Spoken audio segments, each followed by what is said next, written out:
Hello and welcome to the annual SSE Airtricity Soccer Writers Association of Ireland Awards for 2020. I'm Nathan Murphy and it's fair to say these are a Soccer Writers Awards like no other. The SWAI Awards is one of the most eagerly anticipated nights of the Irish footballing calendar. It is an opportunity for the great and good of Irish football to come together. It's an opportunity to take part in John Brennan's famous or infamous footballing quiz. Word has it that Martin O'Neill still puts his victory in the John Brennan quiz ahead of the victory over Italy in Lille as his finest moment as Ireland manager. It is also an opportunity sometimes for Johnny Ward to corner Stephen Kenny at the bar at 1 in the morning and tell him about that out-of-contract League of Ireland player who really could do a job for him in the Ireland squad. Sadly, the pandemic has robbed us of our awards night for this year, but the show and the awards must go on, and today we will continue the fine tradition of the awards by honouring the best of Irish football. Coming up, we will honour the Goalkeeper of the Year, the Press Officer and Website of the Year, we'll hand out the Special Merit Award, and of course, crown the SWAI Personality of the Year for 2020. Before all that though, let's look back on a season that, despite all the difficulties thrown its way, provided many memorable moments.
Yeah, it truly was a season like no other off the pitch for the League of Ireland. On the pitch, though, Shamrock Rovers and Dundalk once again took the major honours, albeit this time Rovers took home the league title with Dundalk winning the cup.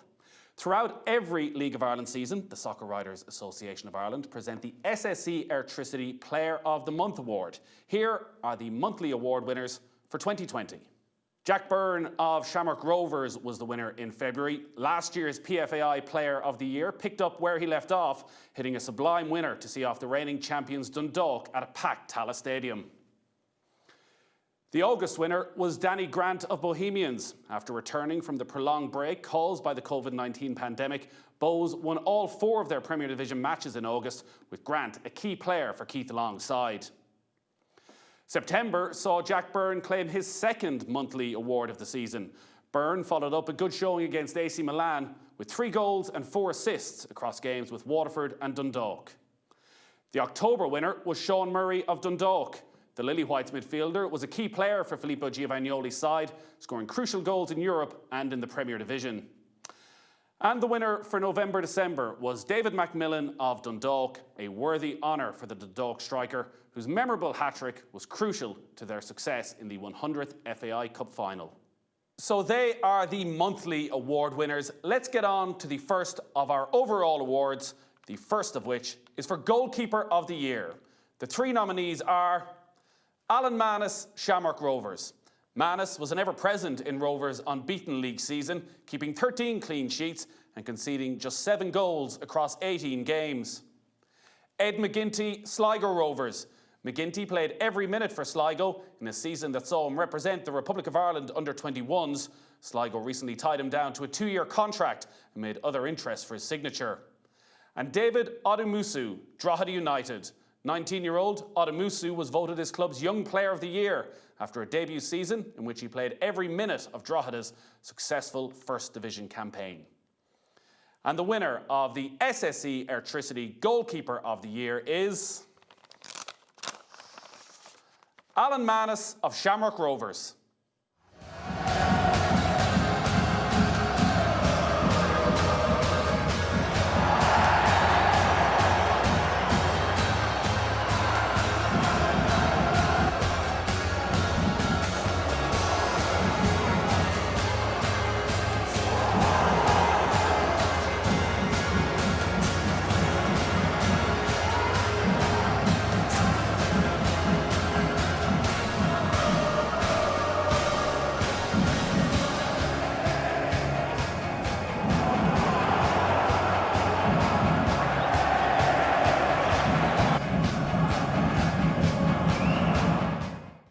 And I'm delighted that Alan Manus has been able to join us today to collect his trophy. Congratulations, Alan. Hell of a season. Thank you. The statistics we were talking about there, 13 clean sheets in 18 matches in the league. You must be incredibly proud of that. I am. Obviously, as a goalkeeper, one of the first things you're judged on is clean sheets. And as a goalkeeper, I know it's not all about that, but it is one of the first things people look at. And I'm very proud to have been part of the team and the squad that achieved that. It is an individual award, but there's a strong defence there as well. There's a good mix. You've got the young lads like Liam Scales and the very old heads like Joey O'Brien. Yeah, we have a good mix, as you say, of older lads and younger lads throughout the team. And as a defence, I've been well protected this year and haven't been really too busy, I don't think. That's mostly down to the players in front of me. And we've been very strong defensively and attacking, obviously. But as I say, I've been well protected and I've got a good defence in front of me. This moment has been coming, it feels, for Shamrock Rovers for the last couple of years, closing the gap bit by bit on Dundalk to finally getting that league title. What were the standout moments over the course of, I guess, a most unusual season? Yeah, it has been a strange season with everything that's gone on. The standout moments for me would be obviously that towards the end of the season, that we had won the league. That was a huge thing, obviously winning the league, and then we were able to do it unbeaten as well, and that was a big thing for us to achieve that, and then the clean sheets, obviously, and conceding very few goals, giving away quite limited opportunities for teams to score. Highlight would probably be getting AC Milan in Europe. It was a big thing for us, and it's a shame that there was no fans allowed in for the whole season. But for the AC Milan game, I'm sure if it was in Tala or it moved to the Aviva, it would have been full, and it would have been quite a game to be part of. So that was a big thing. It is a beautiful award, the Goalkeeper of the Year award. One you've won before, 10 years ago, the last time you were Goalkeeper of the Year. So you know just how heavy it is. How different a goalkeeper are you from a decade on? A lot older now, but yeah, I was fortunate to win it 10 years ago, and I think back then I remember saying that I thought that the standard of goalkeeping was very high in the league, and I think that now as well. I think there's a lot of good goalkeepers in the league, and it's something that the league is very strong with in terms of having good goalkeepers and developing good goalkeepers. And I remember 10 years ago when I joined Shamrock Rovers and started in this league, and I remember thinking that the standard of goalkeeping here, it gave me something to aim towards, and it showed me what the next level of goalkeeping was from what I had been used to. And obviously I went away for a few years and come back, and the league is full of good goalkeepers again. So when you see some of the performances this year, I think an example, Mark McGinley for Finn Harps, some of his saves were unbelievable and performances were unbelievable. And obviously Gary Rogers, I know he's been the top goalkeeper here for 10, 15 years. And I just want to say that wish Gary all the best as well with his retirement. And I don't know if you'll see another Gary Rogers in the league. He's been the standard for the last 10, 15 years.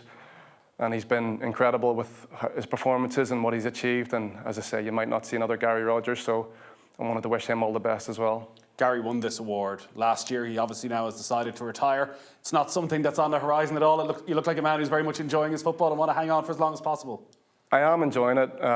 It's one of the most I've enjoyed playing with the style of play that we try and play in terms of possession. It's different for me playing in this sort of style the last 2 years from what I'd done previously. It's something I'm still learning, still trying to get better at, and I think that we're trying to get better at it as a team.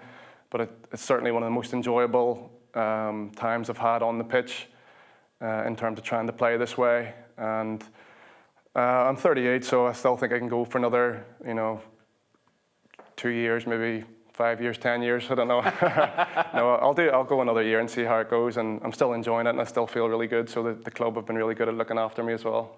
The last time you won this award, Stephen Bradley was one of your teammates in that Shamrock Rovers side. Now he's your manager. How different a character is he from a decade ago? Yeah, he was maybe a bit more of a joker back then. He can't really do that as much with being a manager now. But yeah, he's been a great manager to have. He's impressed me a lot. Obviously, I'm older than him, so it's a first for me having a younger manager. But he's impressed me, as have all of the staff at the club, all the coaches, and everybody at the club has been really professional, and they've really impressed me with how they've done things. And a lot of people have said about how we've played this year, the style of play, but although you need to have the players to do it, it comes from the manager first of all, and getting that belief and from the manager, and the manager allowing players to go and do things like that and not be worried about making mistakes or giving the ball away. So I think that more than anybody, it comes from the manager. You mentioned the lack of crowds, and if you're looking ahead for next season and motivation of trying to go back to back, the possibility of actually having the Shamrock Rovers support, which has been growing and growing over the last few years, that is motivation, I would imagine, enough for all those players. Yeah, it would be great to get fans back in again, and it's been a strange year, as we said, and it's a shame that we haven't had any supporters in the stadiums to watch how we've played and to watch all their teams throughout the league. I know the teams miss out on it financially as well, and there's a lot of things going on, but it would have been great to have the supporters there singing the songs and backing their teams and everything. And hopefully next season we can start getting fans back in again and get the atmosphere back into the stadiums again and bringing that enjoyment back to the supporters throughout the league. And we've certainly missed them, and I'm sure they've missed the game. So hopefully things are starting to go back towards normality again, and we'll get people back in the stadiums again. And by the sounds of it, they've plenty of opportunities to see you. 5 more years potentially is the big story out of this for Alan Manus, who is the SSE Airtricity Goalkeeper of the Year. Congratulations, Alan. Thank you. Now, it's not just the annual awards night that COVID is keeping us from. The annual Christmas drinks are a staple of the Soccer Writers calendar. At the Christmas drinks, 2 awards are traditionally handed out for Press Officer of the Year and Website of the Year. In order to give something back to the press officers of League of Ireland clubs, the SWAI created this award back in 2006 as a token of appreciation for their efforts. Often taken on a voluntary basis, the press officer role is one that demands time, attention and commitment in order to represent their club and connect with anyone who may need access or information that is not otherwise readily available. The SWAI appreciates the work of press officers more than most, considering how much we rely on them, so the association is extremely proud to present this award every year to someone who goes above and beyond their job remit. The nominees are Darren Crawley of Dundalk, Rory Houston of Sligo Rovers, and Mark Lynch of Shamrock Rovers. And the winner is Darren Crawley of Dundalk. Congratulations, Darren, and we will get your award to you over the coming days. Now, since 2006, the SWAI has also recognised the excellence of the websites run by League of Ireland clubs with this unique award that is presented annually. Far from being a mere portal to host fixtures and results, club websites are now a hub of activity and crammed with vital information that serve not just their own supporter base, but the entire league's following, sponsors and officials. From a media perspective, the club website is a hugely important platform to stay connected with the club and their latest news and events. So that is why the SWAI are proud to highlight the efforts of clubs each year. The nominees this year are Bohemians, Dundalk and Shamrock Rovers. And the winner is Dundalk. So congratulations again to Darren and all the team behind the Dundalk FC website. Congratulations to you all. Now it's time for the Liam Toohey Special Merit Award. There are always people who go above and beyond to make a difference, and the SWAI wanted to show appreciation to those in Irish football with a special award. First presented back in 1994, this award has been given to people who have had such an impact on the beautiful game in Ireland that their legacy will live on for many, many years to come. So an unprecedented year deserves a special merit award without precedent. Despite still being an active player in the twilight of what's been a sparkling career, it is for his efforts off the pitch that we commend Conan Byrne. Even before pandemic struck, primary school teacher Byrne's philanthropic spirit was obvious, whether setting up a Zambian aid mission or shaving his head to help fund cancer treatment for one of his students. This year, as lockdown denied us our freedom and our sport, Byrne literally went that extra mile to remind us that humility and kindness would be our greatest rivals in the battle against an invisible enemy. His Marathon League of Ireland ground hopping walk raised over €12,000 for the Irish Cancer Society, who'd been forced to cancel their Daffodil Day collection. Then, as our games returned, but without the opportunity for fans to watch their heroes, he made sure that their heroes could reach out to them instead, prompting players throughout the land to surprise those elderly and infirm who were confined to their homes. In a year when so many ordinary people did so many extraordinary things, Irish football can be proud to add Conan Byrne to a distinguished roll of honour.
And Conan Byrne, the winner of the Liam Toohey Special Merit Award, is here to collect his trophy. Congratulations, Conan.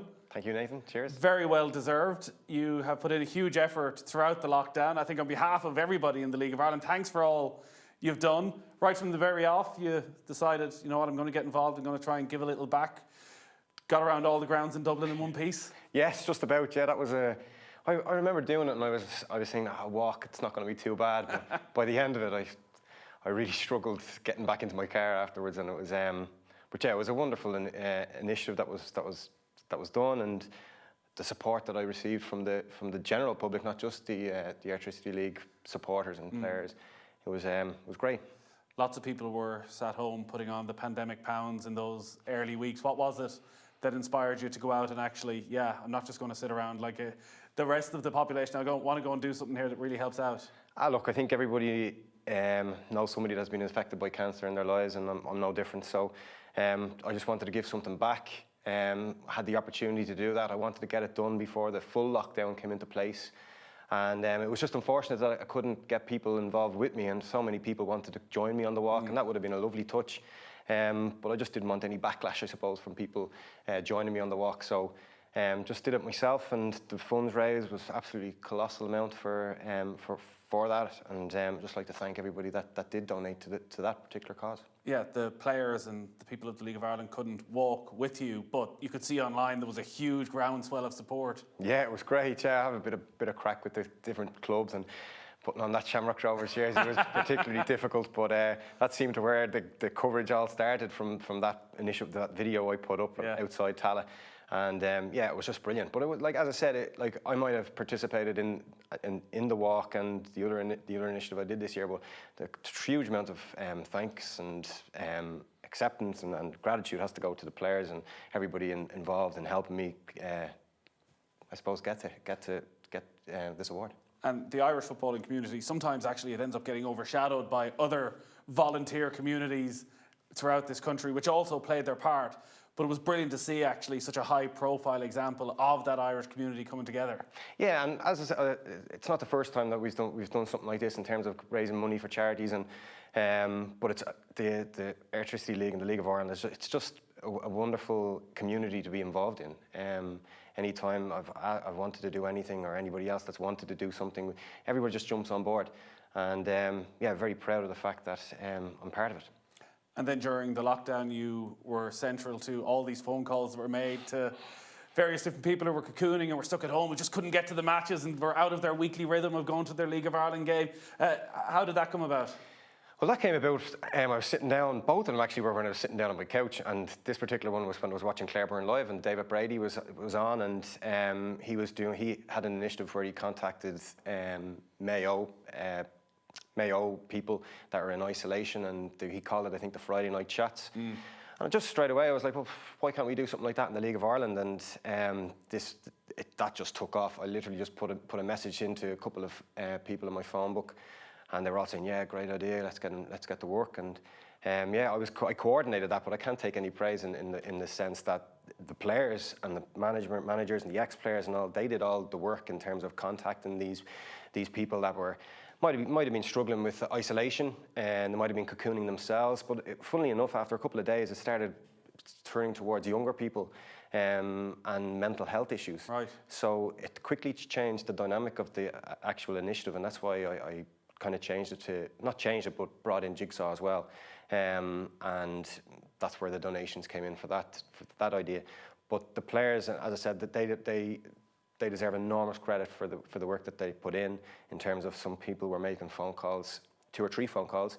The Europa League players from Dundalk were contacting people from their hotel rooms from the night before games. Right. And yeah, it was every club in the country got involved in this, from Finn Harps down to Cove and everywhere in between. It was really, really good. Yeah, how many players did you have involved by the end? Well, yeah, it was over 200. Yeah, over Wow. 200 players wanted to get involved, and probably similar amount of phone calls made, probably more phone calls made.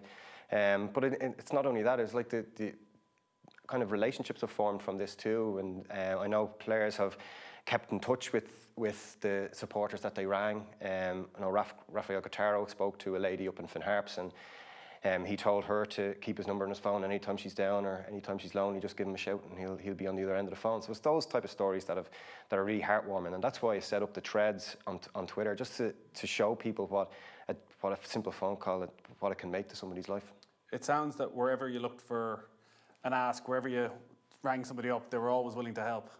Absolutely, there was never a no. And sometimes there was an individual where maybe they might have helped them in the past, and they wanted to speak to an individual player, and I mightn't have had their number. I mightn't have got in touch with them, and I might have just sent them a message to say, look, would you mind making contact with this individual? They're looking to speak to you directly. And again, there has been no people saying no to this. And I think it's, in lockdown, as a footballer as well, you kind of see you miss the side of it of not having the fans close to you on the pitch. And I know players got a lot out of making the phone calls. It wasn't just the people on the other end of the phone. It was the people that were making the phone call, the players and the managers and the League of Ireland community. I think they made a huge difference to them making that phone call as well. So what's next? Are you going to allow yourself to relax for the Christmas? Yeah, I will, but I do have plans going forward for more initiatives, because I think there is a scope there to make to raise money for a variety of different charities in Ireland, and yeah, sure it certainly won't be stopping. Well, look, there's a huge amount of people in the Irish football community watching this and all delighted to see you pick up this award, which was very well deserved, and I'm sure they'll all be getting behind the next initiative. Of course, you're still playing, we shouldn't forget as well. Yeah, still playing up the north and with Glenavon. And now every manager has your number.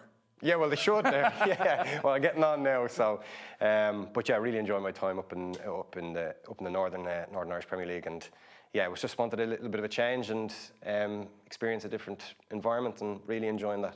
Well, continue enjoying that and continue with the brilliant work. You are a most deserving winner of the Liam Tuohy Special Merit Award. Conan Byrne, very well done. Thank you, Nathan. Thank you. All right, it's time for our final award, the SWAI's flagship award, the Dan McCaffrey Personality of the Year Award. This award has been presented every year since 1961. Dan McCaffrey was its inaugural winner, and he's been joined on the roll of honour by an illustrious list of Irish football's finest. Here are this year's 6 nominees. Stephen Bradley of Shamrock Rovers. Rovers manager Bradley led his side to a dominant league title victory, finishing 11 points clear of second-place Bohemians without losing a game. He also returned Rovers to the FAI Cup final and through a round of the Europa League before their run was ended by European giants AC Milan. Jack Byrne of Shamrock Rovers. Byrne twice won the Player of the Month award in a season that saw him help Shamrock Rovers to the Premier Division title and the FAI Cup final.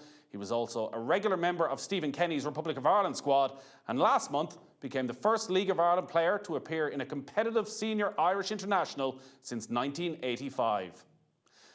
Tim Clancy, Drogheda United. The Drogheda United manager Tim Clancy led his side to the First Division title and promotion to the Premier Division, all while working from 11 to 7 at night, 5 days a week in his day job. Ollie Horgan, Finn Harps. Horgan again led Finn Harps to safety in the Premier Division, securing their status without the need of a promotion-relegation playoff by finishing the season in 8th place. Keith Long, Bohemians. Long continued Bohemians' fine progress in 2020, finishing 2nd in the Premier Division, fully 11 points clear of 3rd place Dundalk. Bohs were also knocked out of Europe in heartbreaking fashion, beaten on penalties away to Hungarian side Ferencváros. And Chris Shields of Dundalk. Shields atoned for his disappointment in missing last year's FAI Cup final by captaining Dundalk to the trophy this year. He also led the Lily Whites back to the Europa League group stage, in which he scored against Rapid Vienna. The winner of the SSE Airtricity Dan McCaffrey SWAI Personality of the Year is Jack Byrne of Shamrock Rovers.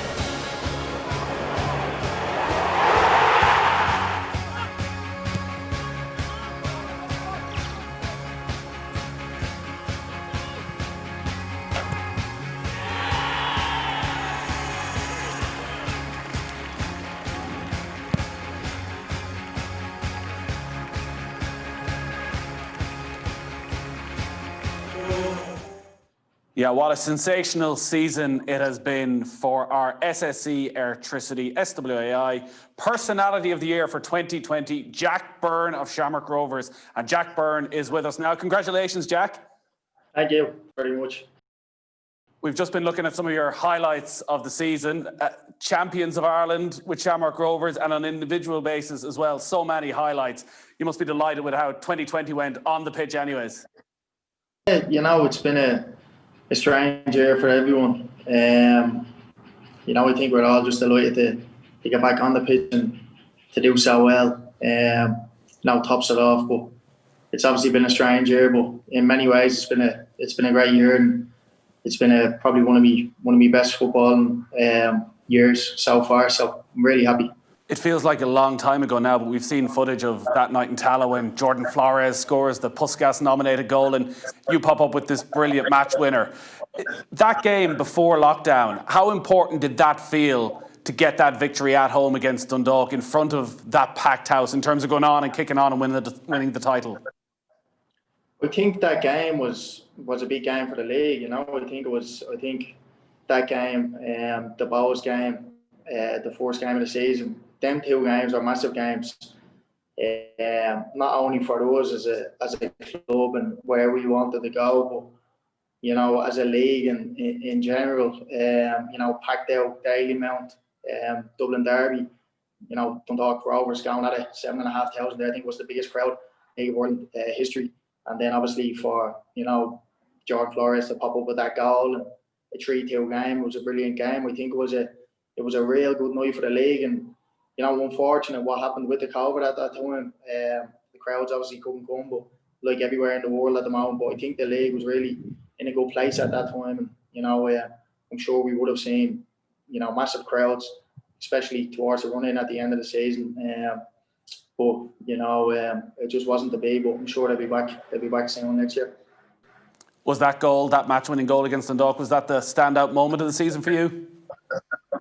I'd say it's up there with one of the standout moments of the last 2 years at Rovers. It was a great moment. All my friends, family there, playing against friends at Dundalk, and it's always nice to get one up over on them, and you have to take them when they get one up over on you as well. So it was good. It was a great night, and it was a special moment for me to get that goal because I worked hard in the off season and the year before to build my fitness up so that we could be up and around it in the last couple of minutes to try and get a couple of goals and assists when the team really needed it. And I managed to be fit enough and strong enough and sharp enough in the late stages of the game to shake somebody off like Chris Shields, who's an unbelievable player, and score. So was proud of myself after that night. Yeah. You must take enormous personal satisfaction for how the season went, all that work you put in, because you came into the season with an ever-growing reputation. You've been in the Ireland squad. You're coming in now very much as a marked man, I guess, into that season. So to be able to go and still play your best stuff when there's so much extra attention on you game after game, how do you feel actually coming out the other end of it? It's a little bit of a relief after every game. You're kind of thinking, right, I've had another good game. I need to go again now, and sometimes you're not playing well every game. People they do cop on. They do know your strengths. They know your weaknesses. They obviously, not only coming up playing against me, but playing against Shamrock Rovers, a big club. Most teams raise their game when they're coming to Tallow when we're going down there because it's such big games. So it's just one of those things, and it's a good thing. I like it.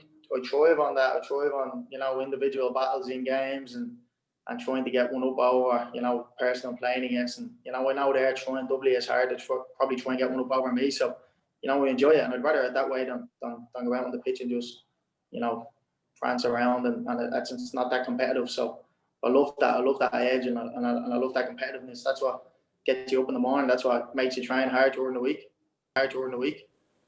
It is an individual award, but claiming the title is obviously very much a team game. And Stephen Bradley, your manager, the way he was able to bring it all together, a very young manager under a lot of pressure. Shamrock Rovers is a club with a rich history, have been starting to push and get closer to Dundalk in recent seasons. There was a lot of expectation on Shamrock Rovers coming into this season. So to go and deliver as a group, there must be huge satisfaction in that.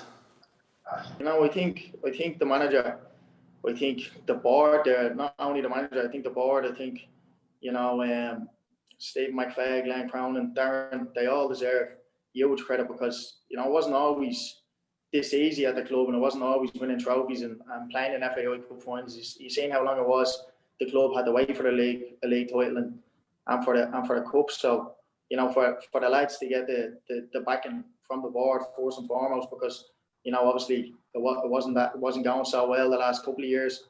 For them to get the backing from the board and then for them to really kick on as a club and get the players in, recruit the players that they want.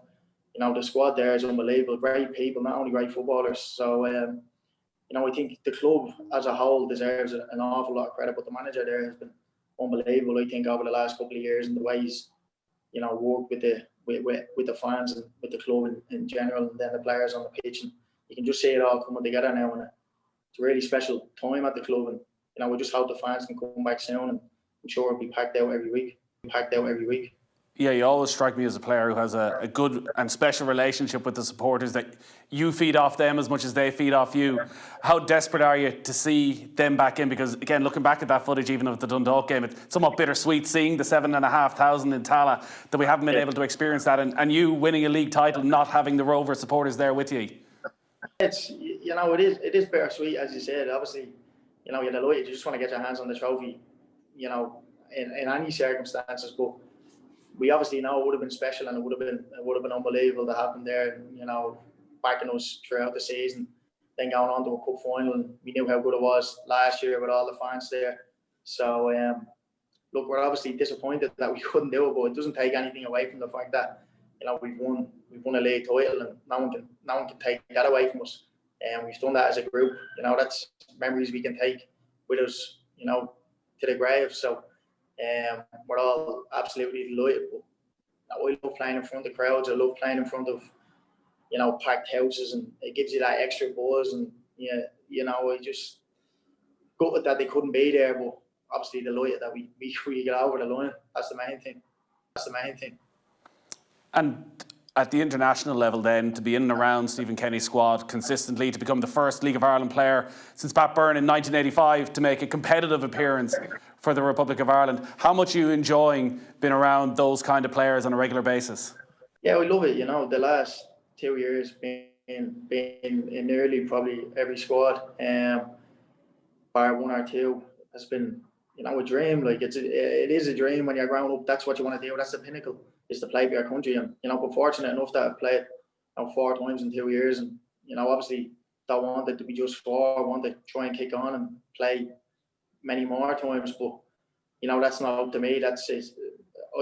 I can only control what's in my control, and that's go out, play well, stay fit, hopefully, and try and kick on and get into more squads. But the last couple of years being in and around it, I have to thank Mick as well, because obviously Mick gave me first cap, and then Stephen gave me my first competitive cap. When I seen the stat after the game, I couldn't believe it. 35 years, so it's obviously not happened on a regular basis. So it's something that I'm really proud of. My family, reminded me of how proud they were when it happened. So it was a special moment, and I have to thank the boss for giving me the opportunity.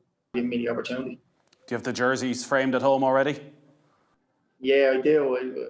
Keep the ones that mean something, have good meaning to it, like that, and they're all around the house. I give them to family and friends that they can have up in their house. But the competitive one, the debut and the 4-star, they're all up me, man. Yeah. COVID obviously ended up overshadowing the entire year for everybody, and you ended up, unfortunately, being personally affected by it as well. How's the health now? Yeah, do you know what? Getting better. Obviously for the first couple of weeks, it's difficult. You have to go through all the checks to make sure that you can get back playing, and when it's safe to do so, because no one wants to take that risk. Of course, we all want to be out there. We all want to be playing. We want to play. I want to play every minute, and I probably came back maybe too soon. Anyways, because I didn't get a lot of training in. But as soon as I got the hard scans back, and it was all clear and it was good to go, I wanted to get back out on the pitch. I wanted to be on the pitch for the pad scan to lift the trophy, and then obviously got called up and made me competitive debut, I think, soon after that. So it was good to be back, and it's not a nice thing to get. And as I said before, I was lucky enough that I did get it when I was lucky enough to get it. But I got it when I was in the bubble with Ireland, and I didn't bring it home to any of my family members, and that was the main thing for me. They were all safe, and I knew I was going to recover and get better. I didn't know how long it was going to be, but I knew I was going to get there in the end. But obviously feeling better now, and coming out the other side of it. But it's not a nice thing to get, and it was important that I didn't pass it on to anyone. I have to thank Dr. Alan Bourne. I was obviously a friend of mine first and foremost, but he's an unbelievable person, unbelievable at his job. He done an awful lot for me, and he was there for me, throughout the whole thing, and he made sure that when I was getting back out on the pitch, it was safe to do so. So I have to thank Alan because he was really good to me. Yeah, and great to hear that you're keeping well. If this was a normal year, you'd be at the banquet, you'd be collecting this award, and it is the soccer writers, and there's nothing soccer writers love more than a bit of gossip, and they'd be around you, and they'd be around Stephen Bradley, and they'd be saying, what's the story? What's going to happen with Jack? Come on, Jack, give us the exclusive. What is going to happen with Jack for next year? I don't know, and that's honestly the God honest truth. I'm away now for, a week. I just need to take a week, 10 days off, and get all the options on the table and sit down with, I won't exclude Shamrock Rovers, of course I won't, because they've been so good to me the last 2 years, and I'll sit down with my family and when I know everything and I know everything's on the table, and make a decision that's obviously best for me, my family, and my football. Well, I think everyone would love when the supporters are back in to see you out in Tala again, week in, week out. You've obviously had an enormous amount of success this year, so you've got the jerseys at home, you've got the league winners medal at home. You probably don't have a huge amount of space for something like this, whereas Jack, I have got an empty trophy cabinet. So if you want, I can keep a hold of this for the next year for you, just out of kindness. Or do you want us to pass it on? Do you know what? I had an empty trophy cabinet there 2 years ago. So I'm happy enough that I'm getting a few now, so I'll take it off you. Well, we will arrange that, Jack, and it is a brilliant trophy. You're going to need plenty of space for this, but you're a more than worthy recipient. It's very rare, Jack, that a player wins the Personality of the Year. We had Richie Towell back in 2015, and before that you have to go all the way back to Glenn Crowe in 2003. So it is a very rare achievement, but very well deserved that you are the SSE Airtricity 2020 Soccer Writers Personality of the Year. Thanks for joining us, and congrats again, Jack. Thanks very much. Appreciate that. Thanks very much. I promise not to run away with the trophy anyways, and to make sure that I don't, I'm delighted to be joined on stage by the President of the Soccer Writers Association of Ireland, Tony O'Donoghue. Thanks very much indeed, Nathan. I'd love to be able to say good evening, ladies and gentlemen, but there's no early meeting in Hartigans this year, no last-minute panic to arrange the table plan, no TV crews outside the hotel awaiting the arrival of the international team manager, no Charlie O'Leary telling jokes, no cocktails or G&Ts, no beef, no salmon. Just me and Nathan and our winners and our friends and colleagues in the football media and the wider football world watching on virtually. Nonetheless, you're all very welcome wherever you are. And what an absolute nightmare of a year it's been. I still can't quite believe it. Last year, we celebrated the Soccer Writers Association of Ireland's Diamond Jubilee Awards, our 60th year, with a wonderful banquet. Vinnie Perth was our Personality of the Year. Gary Rogers grabbed our Goalkeeper Award from Packy Bonner. And Michelle O'Neill was the recipient of the Liam Toohey Special Merit Award. Charlie Stewart almost stole the show, and our President Philip Quinn spoke eloquently as he passed the presidential baton on to me for the next 2 years. Nothing could possibly go wrong, he said. Well, the fact that we're having awards at all this year is, first of all, thanks to the players, the clubs and the FAI, who in the strangest of times managed to salvage a season which was never short of drama. And it's also thanks to our members and their newspapers, radio and TV stations, websites and online platforms that kept us working through the pandemic and the lockdowns. But can I especially thank SSE Airtricity, who've been headline sponsors of the League of Ireland and indeed our association for the last 10 years. It is through their generosity and support that we've been able to honour so many players of the month over the years, and that we've had so many great nights in the dark days of December and January. My sincere thanks to Anya Plunkett, Leanne Shields and their team for all their help that went above and beyond for so long. Clodagh, Harry and Edwina from Ripple Marketing, they know how much they mean to us, and hopefully they'll remain partners with us on and off the pitch in the years ahead. And can I also acknowledge the current Officer Board of the SWAI, Vice President Dave Kelly, Secretary Gavin Cooney, Treasurer John Fallon, Domestic Affairs Officer Noel Spillane, International Affairs Officer Owen Cowser, and PRO Ben Blake for all their work, which I know is greatly valued by the members and without whom the 60-year-old association simply wouldn't exist. Thanks also to our MC this year, the dashing Nathan Murphy, who had the unenviable task of following Marie Crowe, who did the honours last year. Well, 2020, how about you? Our domestic season got off to a great start, as we've seen, with Puskas Award-nominated goals and sold-out signs as Shamrock Rovers, Dundalk and Bohemians set the pace. And then came COVID. It took a long time to get back on track, but credit to Niall Quinn, Gary Owens, Mark Scanlon and all his team at the FAI, and indeed RTE Sport, for the welcome edition of Watch LOI, where for the first time ever, you could watch every Premier Division game live. For Stephen Bradley's Shamrock Rovers to complete the league season unbeaten was a testament to their professionalism and skill. For Dundalk to endure a difficult transition yet still make the group stages of the Europa League and win the FAI Cup was a remarkable achievement. Congratulations also to Drogheda and Longford, who will be great additions to the top flight next year. Well done to Peamount United on an incredible season, finished off with a great cup final performance against Cork City that saw them make up for past disappointment and clinch the double. For our senior international men's and women's teams, well, I'm afraid it was a case of what might have been. Vera Pauw's talented women's team continue to impress as they capture the hearts and minds of a new generation of girls and boys. What a pity, though, they left the playoff place behind them in this most difficult of years. Hopefully, those gifted players will get to represent their country at the next World Cup. Their dedication and skill certainly deserves that. Stephen Kenny got his feet under the table early, and were it not for COVID, would probably have had a Euro playoff final at least. So many young players have been given their opportunity, and a World Cup group that includes Portugal, Serbia, Luxembourg and Azerbaijan and Qatar sort of offers us much hope for the year to come. And hopefully a COVID vaccine will make the world a safer place next year. We can all travel to watch the games again. Now, we lost a lot of people in the last 12 months, too many people in this wretched year.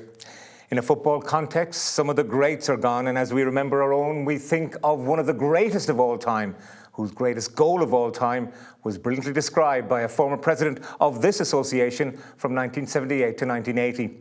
Here's Jimmy McGee calling it for Diego Armando Maradona. Huddle.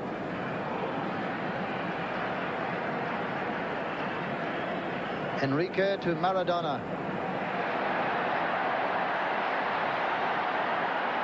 Different class.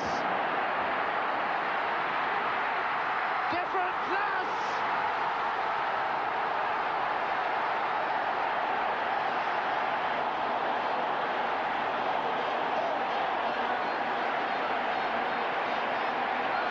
When they talked about the great players of World Championship football, this man will be on a pedestal. May all those we've lost in football this year rest in peace. And finally, a man who conquered the world with his native England, but won the hearts of another nation. Jack Charlton, an honorary Irishman, had an extraordinary life captured in the film Finding Jack. Yeah, thanks, Tony. And to pay tribute to the late, great Jack Charlton, I'm delighted to be joined by two of the men behind the brilliant movie Finding Jack Charlton. Gabriel Clarke is the director, and Andy Townsend, a man synonymous with that era, given his debut by Jack, one of the penalty takers in Genoa in Italia 90, and then captain of the Republic of Ireland at USA 94. Andy, it's been clear in the 6 months since Jack's death the unquantifiable impact that he made on this country as a whole. But for you as a player, he also massively impacted you personally as well. Well, he did. I mean, look, he gave me an opportunity, Nathan, which I'm forever grateful for. I had so many amazing experiences with Jack and the players. For that 10-year period, it was amazing for me. And he was a remarkable man. And it's funny, you know, when you're living in the moment, and when you're just going along with the ride with everybody else, you know, you don't stop and think. You never do. And it's only at times like this, in the making of the film, when I've been working with Gabriel, and of course since his sad passing, that you actually start to understand what he achieved, what he did, how he did it, the kind of man he was. He did it with great belief, great strength, great courage, I believe, and a lot of humour all rolled into that. So he was quite an extraordinary man. He had a brilliant life, and he genuinely lived it to the full. Jack, being a man of all people, of all persuasions, he played his part in the peace process. Jack showed that you can be English and you can be loved in Ireland.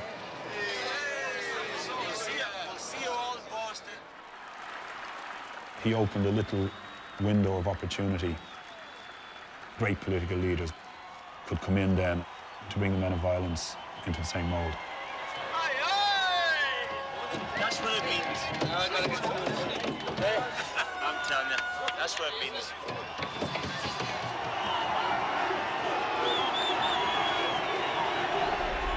Gabriel, from your point of view, you covered Ireland at the 1994 World Cup, so you would have appreciated the enormous impact Jack was having in the purely footballing sense. Did you fully realise before starting this movie the impact he had on the country as a whole? That was one of the reasons why I wanted to explore the project, because I got a sense of that. And it was one of the reasons I spoke to Andy. I knew that there'd been documentaries made, if you like, from an Irish point of view about the football story. But the bigger impact was something that genuinely interested me, the idea of an Englishman at that time going to Ireland, and then 10 years later being made an honorary citizen of Ireland. It's quite extraordinary when you think about it in those simple terms. So I asked that to Andy. I said, "Do you know of anything in that sense that's being done?" And he said, "No, I don't." And then a week later, we were up in the northeast, thanks to Andy, knowing John Charlton and Jack, and we were talking with the family about the project. And very much behind the football story was this story that we wanted to get into about the wider impact. And to answer your question, no, I didn't really understand it. I wanted to get a sense that there'd been some extraordinary things done by Jack and the football team that enabled social and political advance. And thanks to people like Larry Mullen, Roddy Doyle, Brendan O'Carroll, who were genuinely impacted in their own personal lives and careers at that time, you got that sense that this authentically happened. And I think that's one of the most powerful things in the film, hopefully, whether you're Irish or English or American or just a football fan, that will come across, that Jack was so much more at that. Jack's team had so much more of an impact, not necessarily because he wanted that to be the case, just because of what they represented with their football and what the fans were able to represent, especially in Italia 90, for the national pride and the national image of Ireland. Everything was designed. I want to do a pride pressure. Work hard, chase people, close them down. That's quickly on, and the goal scored by Mark Lawrence. You get the ball forward, you compete. You create excitement. Burn again. And it's there for Kevin Moore. The risks he took was to play a type of football that the analysts and the critics wouldn't enjoy, but the people stopped listening to that when results started to come our way. So you will see if you come to the game. I'll be there. It's hard for purists to accept that Jack was ahead of his time on this, but today's way of playing, certainly without the ball, is exactly how Jack Charlton wanted us to play. And it worked like a charm. We beat Brazil. Yes! Preparation, hard work, and having some good players. Put it all together and you come up with a team. All right then, thank you. My pleasure. Thank you. Very good. Anyone that played for Jack, you were left in no uncertain terms as to how he wanted it done.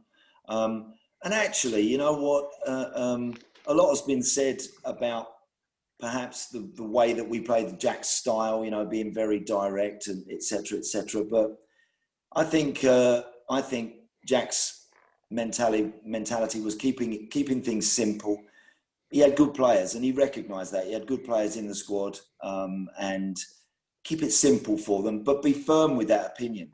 Don't allow too much latitude with that, because if you do give players too much room to go and do their own thing here, there and everywhere, then you can end up in trouble. And that was kind of his mentality. You do it my way, do as you're told, and we just might be quite good at this. And it was kind of that sort of attitude, the way he went about it.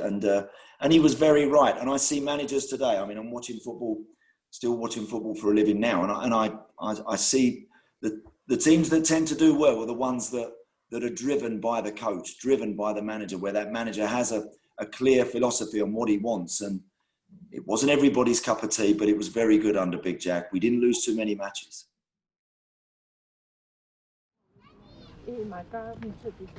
Cold.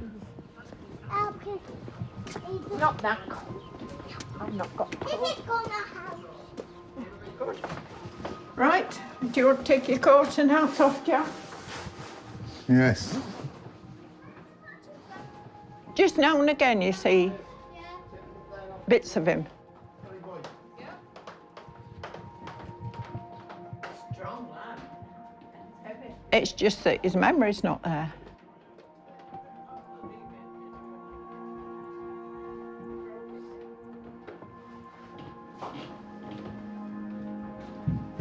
You take your coat and hat off now. And it's a shame because he's had some good memories. That's the condition. Oh, it's dementia. But that's as far as I can tell you.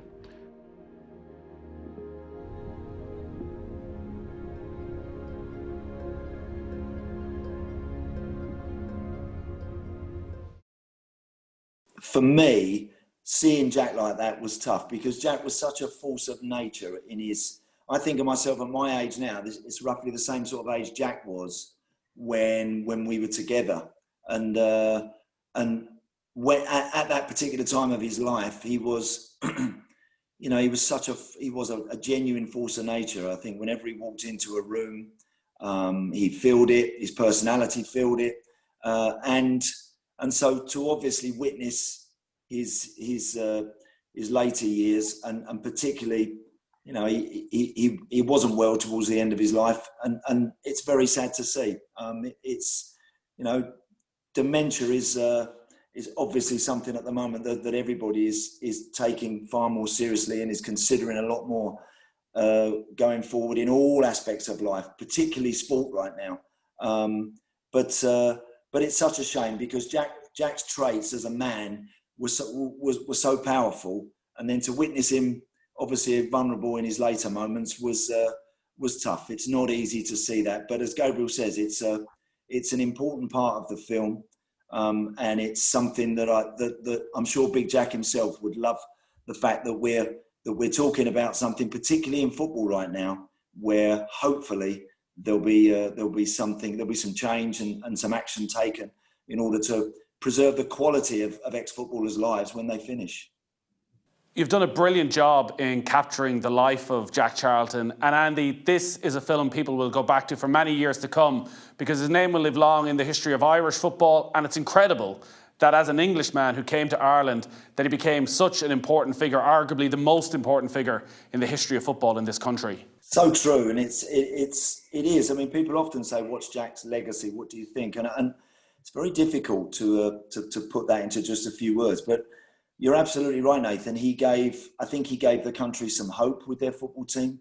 He gave them a chapter in Irish history that was very, very special. And it's not easy to do that, as Gabriel says, and as you rightly say. For someone from the northeast of England to come over to Ireland and have everybody in the palm of his hand for a period, which he did, is not easy to do. And you only do that if you're exceptional, I believe, in what you're trying to do.